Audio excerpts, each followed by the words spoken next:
কলকাতার জোকার কাছে ডায়মন্ড হারবার রোডে অবস্থিত শ্রী স্বামীনারায়ণ মন্দিরটি হলো একটি বিশিষ্ট হিন্দু মন্দির যা দর্শনার্থীদের জন্য একটি শান্তিপূর্ণ ও নির্মল পরিবেশ প্রদান করে।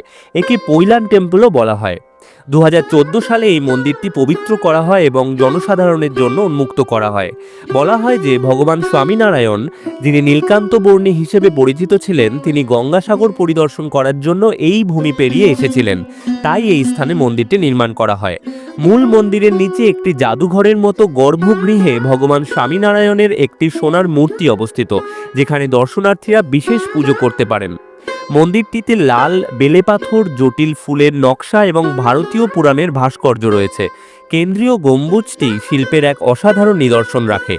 ভগবান স্বামীনারায়ণ এবং তার শিষ্যরা প্রধান দেবতা হলেও ভগবান রাম, ভগবান শিব এবং শ্রী রাধাকৃষ্ণের মতো অন্যান্য দেবতাদের জন্য পৃথক মন্দির রয়েছে এখানে। এই মন্দিরে একটি ক্যান্টিন রয়েছে, যেখানে খাঁটি নিরামিষ গুজরাটি খাবার পরিবেশন করা হয়।